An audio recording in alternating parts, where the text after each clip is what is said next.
এই দোয়া যেদিন আমি পড়েছি কোরআনে, ওই দিন থেকে আজও পর্যন্ত আমার মনে হয় না আমার জীবনে 2 মিনিটের কোনো দোয়াও যদি হয়, 1 মিনিটের দোয়াও যদি হয়, মুহূর্তের দোয়াও যদি হয়, আমি এই দোয়াটা কখনো মিস করি বলে, জ্ঞাতসারে মিস করি বলে আমার মনে পড়ে না। ছাত্র জীবন থেকে শুরু করেছি, আজও পড়ে যাচ্ছি। আলহামদুলিল্লাহ, আল্লাহর কাছে শুকরিয়া আদায় করে আপনাদেরকে বলতে পারি, এই দোয়ার সুফল আমি নিজের চোখে দেখেছি, আমি নিজে ভোগ করছি। এজন্য আপনাদেরকে আমি বলতে চাই, অনেক মানুষ আছেন আমাদের কাছে আসে, বিশেষ করে আমার কাছে যত মানুষ অফিসে আসেন, এক এক দিন কয়েকশো মানুষও দেখা যায় অফিসে আসেন, এমনও হয় কোনো দিন কয়েকশো মানুষও হয়। তো আমাদের অফিসে অনেকগুলো ডেস্ক আছে, অনেক আলেম আছেন, তারা সমাধান দেন বসে বসে, তারা সহযোগিতা করেন আমার সাথে। অনেকগুলো ডেস্ক বসাতে হয়েছে, এত বেশি মানুষ আসে। আপনারা অবাক হবেন, সবচেয়ে বেশি মানুষ আসে যেই ইস্যুটাকে নিয়ে, সবচেয়ে বেশি মানুষ আসে সেটা হলো দাম্পত্য কলহ, স্বামী স্ত্রীর ঝগড়া বিবাদ, তালাক, এগুলো নিয়ে সবচেয়ে বেশি সংখ্যক মানুষ আছে। এবং আপনারা আরো অবাক হবেন, গরিব মানুষদের মধ্যে স্বামী স্ত্রীর মধ্যকার দূরত্ব, তাদের মধ্যকার কলহ, দ্বন্দ্ব, ঝগড়া, ফাসাদ, এগুলোর পরিমাণ বা রেশিও যত বেশি, টাকা পয়সা যাদের আছে, সামাজিক অবস্থান যাদের ভালো, আমার অভিজ্ঞতা হলো তাদের মধ্যে দাম্পত্য জীবনে কলহের পরিমাণ তুলনামূলক বেশি। তাহলে অনেক যুবক আছেন যারা বিয়ে শাদী এখনো করেন নাই, শুধুমাত্র হাতটা কসলাচ্ছেন আর চিন্তা করতেছেন চাকরিটা শুরু করতে পারি, ব্যবসাটা শুরু করতে পারি, বিদেশটা যায় সারতে পারি, টাকার বস্তা কামাই করে ফেলবো। তখন বউ একেবারে শুয়ের মতো সোজা থাকবে, আমাকে দিল জুড়ে ভালোবাসবে, আদর করবে, ভালোবাসা হবে, সমৃদ্ধি হবে, চোখে মুখে লাল নীল রঙিন স্বপ্ন অনেক যুবক ভাইরা এখনো দেখছেন। আপনাদেরকে বলছি, টাকা পয়সা দিয়ে দাম্পত্য জীবনে শান্তি কেনা যায় না। টাকা পয়সা এবং সামাজিক অবস্থান দিয়ে মানুষ সুখী হয় না। আমাদের কাছে অনেক মানুষ এসে চোখের পানি ফেলেন, তাদের সামাজিক অবস্থান অনেক মজবুত, তাদের সামাজিক স্ট্যাটাস কল্পনার অতীত, কিন্তু তারা পারিবারিকভাবে সুখী নন। আমানতদারিতার কারণে তাদের প্রাইভেসি রক্ষা করি আমরা, কখনো ইশারাঙ্গিত আমরা তাদের প্রাইভেসি ভঙ্গ হতে পারে সেভাবে বলি না, কিন্তু আমরা রেশিওটা আপনাদের সামনে পেশ করছি। এজন্য আপনারা যারা হাত কসলাচ্ছেন, যারা বেকার যুবক আছেন, যারা স্টুডেন্ট আছেন, যারা মনে করছেন যে টাকা পয়সা কামাই করে বস্তা ভরি, তারপরে আমি বিয়ে শাদী করে ফেললে সুখের সাগরে হাবুডুবু খাবো, আমি এরকম দেশ বিদেশ ঘুরতে থাকবো, এই রঙিন স্বপ্ন যারা দেখছেন তাদেরকে বলছি, বিশ্বাস করুন, সুখের সাথে এই টাকা পয়সা এবং সামাজিক অবস্থানের সম্পর্ক আপনি যতটা আছে মনে করেন, বাস্তবে ততটা নাই। তাহলে কিসের সম্পর্ক?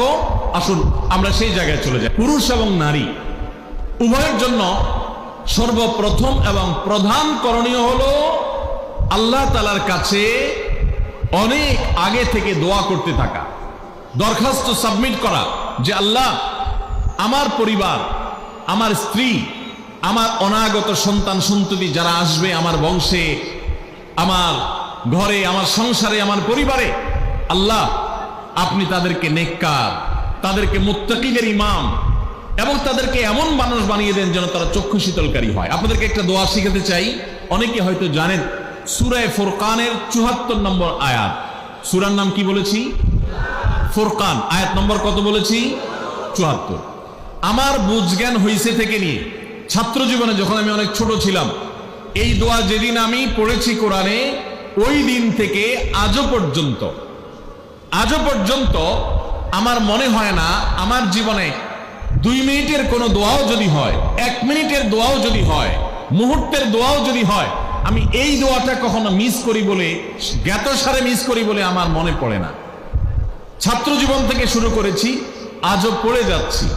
আলহামদুলিল্লাহ, আল্লাহর কাছে শুকরিয়া আদায় করে আপনাদেরকে বলতে পারি, এই দোয়ার সুফল আমি নিজের চোখে দেখেছি, আমি নিজে ভোগ করছি। এজন্য আপনাদেরকে আমি বলতে চাই, বিবাহিত হন কিংবা অবিবাহিত হন, আপনার দাম্পত্য জীবনের সুখের জন্য সর্বপ্রথম এবং প্রধান করণীয় হলো এই দোয়া। এর বাইরে আরো সাধারণভাবে আল্লাহ তাআলার কাছে দোয়া করতে থাকা, যেন আল্লাহ তাআলা আপনাকে এমন একজন জীবন সঙ্গী দেন। মা বোনরা দোয়া করবেন জীবন সঙ্গী, আপনারা দোয়া করবেন এমন যেন জীবন সঙ্গিনী দেন যে জীবন সঙ্গী আপনার চোখ জুড়ানোর মতো হবে। দেখুন আল্লাহর ভাষা এমন যে এই ভাষা তো অলৌকিক, এটা তো কোনো মানুষের ভাষা নয়।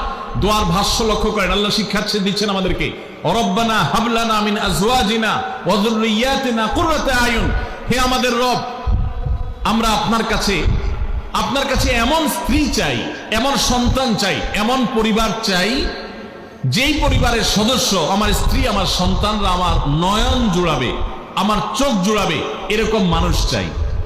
একটু ভাষাটা লক্ষ্য করুন। আমরা সাধারণত দোয়া করলে কি চাই? আমরা এক একটা দিক চাই। ধরুন আপনার স্ত্রী মাশাআল্লাহ অনেক সুন্দরী, অপূর্ব সুন্দরী, তিনি আল্লাহ তাআলা তাকে অনেক রূপ লাবণ্য দিয়েছেন, কিন্তু তার যদি চরিত্রটা খারাপ হয়, তাহলে এই স্ত্রীকে আপনার নয়ন জুড়াবে, চোখ জুড়াবে, চক্ষু শীতলকারী হবে? আপনার স্ত্রীর চরিত্রও ভালো, দেখতে শুনতেও মাশাআল্লাহ সুন্দর, কিন্তু পড়ালেখা নাই, বুদ্ধিশুদ্ধি নাই, একটু বেকুব কিসিমের, তাহলে কি আপনার চোখ জুড়াবে? ভালো লাগবে? আপনার স্ত্রী শিক্ষা দীক্ষাও আছে, জ্ঞান গরিমায় মাশাআল্লাহ তিনি ভালো, রিচ সমৃদ্ধ, আবার চেহারা সুন্দর, আবার তার মধ্যে তার চরিত্রের সমস্যা নেই, কিন্তু সমস্যা কি? সমস্যা ধরুন তার ভিতরে এমন রোগ আছে, শারীরিক রোগ, যেই রোগের কারণে আপনার জন্য সেটা বড় কঠিন পরিস্থিতির মুখোমুখি হতে হয়। ধরেন দুরারোগ্য কোনো ব্যাধি আছে, মরণ ব্যাধি আছে, এমন কোন রোগ আছে যেটার কারণে আপনাকেও সাফার করতে হয়, তাহলে এই স্ত্রী কি আপনার চোখ জুড়াবে? ঠিক একই কথা স্বামীর ক্ষেত্রে প্রযোজ্য, সন্তানের ক্ষেত্রে প্রযোজ্য। আল্লাহ তাআলা এমন একটা শব্দ শিক্ষা দিয়েছেন, দেখুন আল্লাহর কাছে চাইতেও জানতে হয়। উল্টাপাল্টা দোয়া করলে দোয়া পূরণ হয়ে যাবে, কবুল হয়ে যাবে, কিন্তু আপনার কাজ হবে না। অনেক যুবক আছে আল্লাহর কাছে দোয়া করে, আল্লাহ বেশি না, লাখ পাঁচেক টাকা চাই। কত? লাখ পাঁচেক।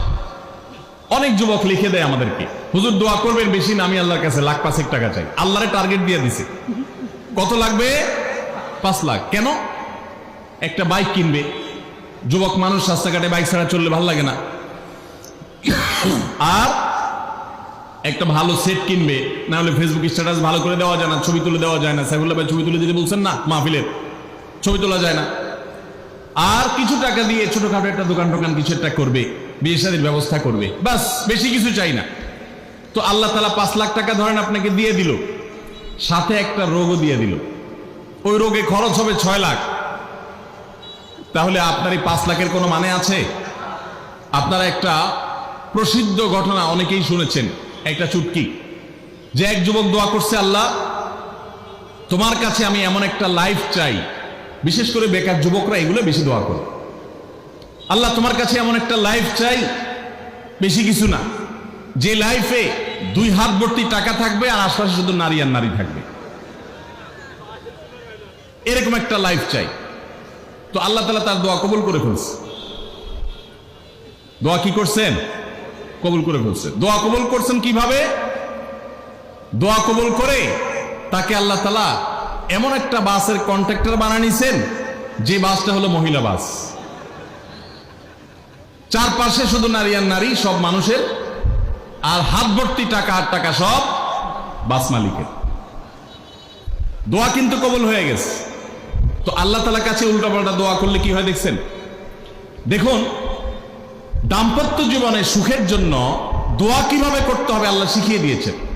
রব্বানা হাবলানা মিন আজওয়াজিনা ওয়া যুররিয়াতিনা কুররাতা আয়ুন, আল্লাহ আমার পরিবারের সদস্যরা যেন এমন হয় যে তাদেরকে দেখলে আমার নয়ন জুড়িয়ে যাবে।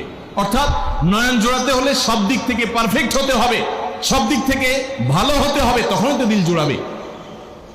ওয়াজআলনা লিল মুত্তাকিনা ইমামা, আর আমাদের সবাইকে, গোটা পরিবারকে আপনি মুত্তাকিদের ইমাম বানায় দেন, সৎ মানুষ বানায় দেন। কারণ সৎ যদি না হয়, আল্লাহভীরু যদি না হয়, তাহলে কখনো তাদের মাধ্যমে আপনি সুখ শান্তি পেতে পারেন না। তাহলে প্রথম করণীয় দাম্পত্য জীবনের সুখের জন্য, সুখী দাম্পত্যের জন্য আল্লাহর কাছে দোয়া করতে থাকে। সূরা ফুরকানের ৭৪ নম্বর আয়াত, এর পাশাপাশি আরো যত আয়াত আছে, অথবা সাধারণভাবে আপনি আল্লাহর কাছে, আল্লাহ